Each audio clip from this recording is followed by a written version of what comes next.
Hello again. I'm still messing about with all these locks that I haven't got keys for. That's the Yale one I did the other day. Did a video and it's showing you how to repin it. If you remember, I got all the cords jammed up and that, but I got round it in the end. So that's all working now. So the next one I'm going to play with today is this. It's unbranded. It's probably just a cheap Chinese version. I've already took the core out. There was holes already there. I didn't take them out. They was already there, but the core virtually fell out because it was just that top one what needed moving. But what I want to show you quickly is this. This is now locked, right? You can clearly see it's locked. Now, if you tip it upside down like that, give it a tap, it opens. Now, the reason is, well, I believe this is the reason anyway, because I've only just started messing with it, is, let me just show you. If you look inside that hole now, the bolt what goes across has vanished, and that should be spring loaded. I'll just demonstrate on this one for you. If you look in that one, just trying to get the, yeah, there you go. You can see the bolt there, look. Because obviously that just springs back into place. That one has gone.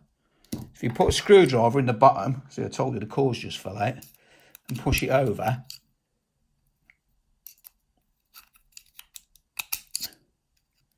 it says it's not working. Yeah, there you go.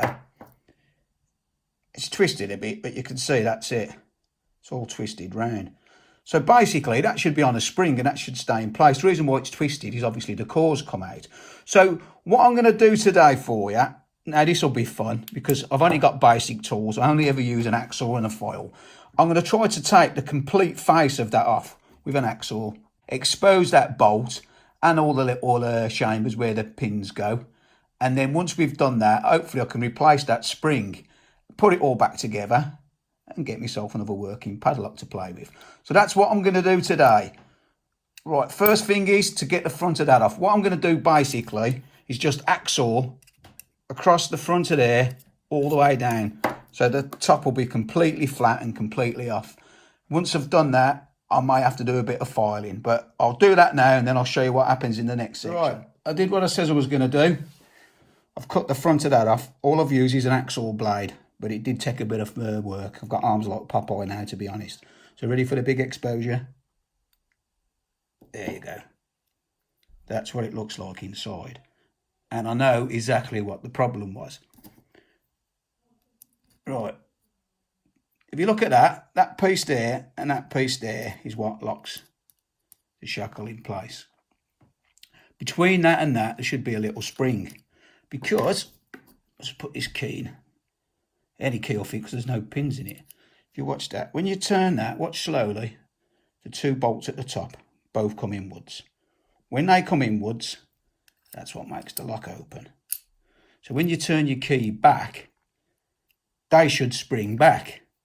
And there's no spring in between the two. So if there was a spring in between there, that would go back. That would go back in place. Then your padlock would be locked. So all I've got to do is find a spring, what fits in there. And then obviously I can't put it back together. But what I'm going to do is I'm going to put a plastic front on it. And then once I've done that, I'm going to tap them with a few out, repin it, put the old grub screws in. You have a perfect practice lock where you not only can change the pins, you can actually see what's happening inside. Oh, the other thing I may do as well is I may file this section down here a bit more so you can actually see the pins. So once I've done all that, I'll finish the video off with the final piece as I always do. So let me crack on with it and I'll get back to it. Right, I've put it all back together, made a plastic front for it, I've glued it on, put a bit of black gaffer tape around the edges to strain it up, make it look a bit neater, because you could see the blobs of glue underneath. It all works fine now. I've replaced that top spring. You're going to ask me where I got the spring from. Out of a pen. Once your pen runs out of ink, don't chuck it in the bin, take the spring out. They always come in handy. So that's what I've used, a spring there out of a pen. So the bolt now is working fine. That's it locked. Turn the key, opens it up. That lifts up. Push it back in, all locks up. I didn't have any pins to fit, so I'll just demonstrate there. You look at the pins, the key pins, I didn't have any, they was too long, so I've just filed them down. I know it's a bit primitive, but it works still, so that's what I did with that. So yeah, that's all locked up, that works fine. Good little practice lock. As I say, when I took it out my scrap bin, it looked like that. And I just removed that front. Put some new pins in. Well, old pins what I had to file down. Got a key to fit it. Bob's your uncle. Nice little lock. As always, I don't spend money. Cheap as chips. Good practice lock out of a scrap lock. As always, thanks for watching. And if you like what you see, please subscribe. See you next time. Try it a bit.